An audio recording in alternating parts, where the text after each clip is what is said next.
Friends, and welcome to another segment of Let's Talk Herbs.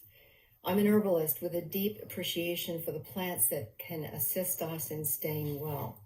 This is a webcast about using herbs to assist us during this novel coronavirus pandemic and the disease called COVID-19. Please keep in mind that I'm not a doctor, and this talk does not constitute medical advice. What I want to share with you today are herbs that can help you manage your well-being during this challenging time. First, let's review the stages of disease. We've talked about the prevention stage, the acute stage, the recovery stage, and once again back to prevention. Thus far in our talks, we've talked about using valerian root in a tincture to assist with sleep. And in our first video, we talked about using elderberry as a tea, also called a tisane, a decoction or a tincture to assist with virus protection. We've also talked about making or buying sauerkraut to assist with virus protection. Today, though, I want to focus on a beautiful plant in the very large mint family called lemon balm. I picked this today from my garden. This is a beautiful plant. And it smells lovely. If you handle the leaves like this and then smell your fingers, it smells just like lemon. It's wonderful. It's also delicious to use to make preparations from, to use in cooking. I have a neighbor who likes to keep this around just for the scent. And then when it starts to wilt too much, to make the preparation. So I'm going to show you, or rather tell you, how to make a tisane, which again is an herbal tea, or a decoction from this plant. It has the benefits of helping with relaxation. Now, it does not make you sleepy. It helps you to feel relaxed. It just takes the edge off some of the stress that we've been feeling. Sometimes I make myself a cup of this when I'm getting ready to go to sleep at night, and it helps with that relaxation. Chamomile is often used in the same way. The mint family is very large. Now, what distinguishes mints from every other class of plants is, let's set this down, that if you look very carefully, maybe you can see that the stem is square. Certainly if you feel it, you can feel that it's not round, it's square. Only the mint family has this characteristic. In my area, near where I live, there are different kinds of mints that I can find growing wild. Spearmint grows wild easily. So does peppermint. There are many kinds of mint. I've grown chocolate mint and apple mint, and this is, of course, lemon balm. Oregano is a type of mint, and so is rosemary. Lavender is a type of mint, and the mint family shares health-giving qualities in terms of relaxation. Mints also help with immunity, not only because of the relaxation. We know that with stress, the body mounts a stress response and increases hormones like cortisol in the body that make us ready to either fight or flee. Now, plants can't fight or flee because they are grounded. They are rooted in the ground, and they can't get up and run away like we can. So over the millennia, they have evolved defenses against predators that are constituents which confer those same benefits to us when we consume the plant. This plant is even good to munch on. Lemon. Okay, so the way to prepare this as a tisane is just to take the leaves and chop them up very fine. Put them in water. This is a a big bunch of it, a handful of it. And with this amount, I probably put about 2 cups of water in the pot with it. And then you can just let it soak for 5 to 10 minutes.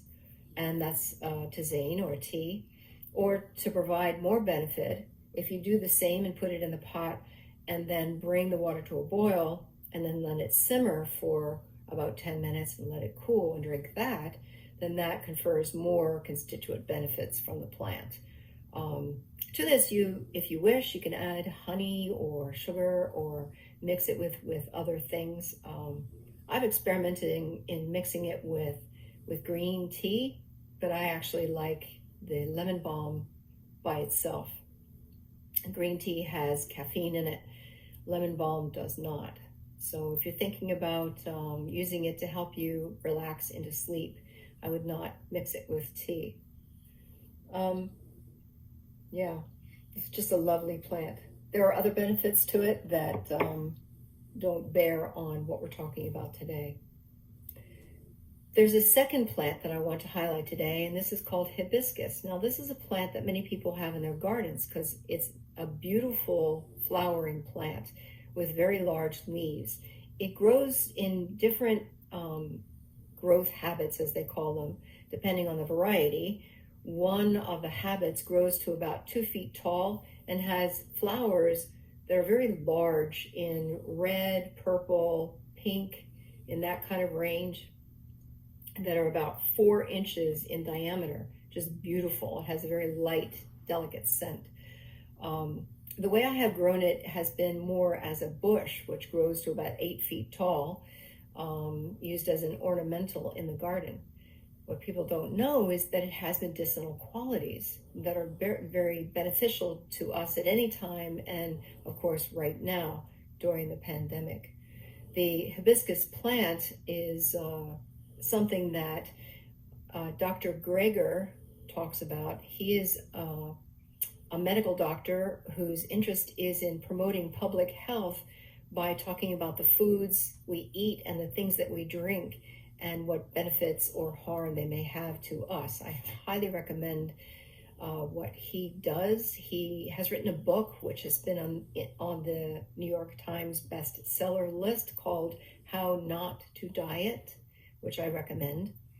He also has a website. Of course, you can get to the website for free, and it's called Nutrition Facts, FACTS.org, that I go to from time to time. There he has both a video cast called a vlog and also a podcast that you can listen to audio only. I tend to listen to the podcast when I'm out in the fresh air, wearing my mask, of course, and walking my dog, for the benefits of learning more about the foods we eat and the things that we drink. On his website, he says this about hibiscus. Hibiscus does appear to have anti-inflammatory qualities or properties, help lower high blood pressure. Many of us need that. It helps to lower uric acid levels in gout sufferers and to improve cholesterol and triglyceride levels in pre-diabetics and diabetics, and for all of us, of course. Like chamomile, hibiscus tea also appears to inhibit the growth of human cancer cells in a petri dish. He does not specifically mention immunity or viruses there, but elsewhere I have seen that in the herbal literature. And you could certainly find references to it if you wish to look that up. I'll give you a couple of resources where you can do that. Hibiscus tisane, it makes for a delicious and healthful drink. It improves immunity and cardiac function at the same time. Around the world, there's just the one plant that's made into the actual tea that I've mentioned before. This is not the same plant. So to prepare as a tisane, you do it the same way that you do with the lemon balm. In the pot, simmer for 10 minutes at a low simmer and then cool it. Or you can make it as a tea. You can buy the dried flowers in sources that I have mentioned before at Frontier frontier.com or mountainroseherbs.com, or any of a number of places that you can find. You can look for it on amazon.com and reference some of those resources through that site as well. I've mentioned Nutrition Facts. That's nutritionfacts.org, and Dr. Greger. I've mentioned his book, How Not to Diet. I have not yet mentioned the American Botanical Council. Now, this is a place that lists many resources about herbs of all kinds, gives you references to other places to look at things as well. That's the American Botanical Council. This is a subscription service that I do subscribe to. It's not a lot of money. Their website is abc.herbalgram, herbalgram.org. And from that site, you can also go to Germany's the site that goes into studying herbs and lists studies in its literature also. As I said, it's from Germany. Europe has been using herbs much more profoundly than we tend to do in the United States.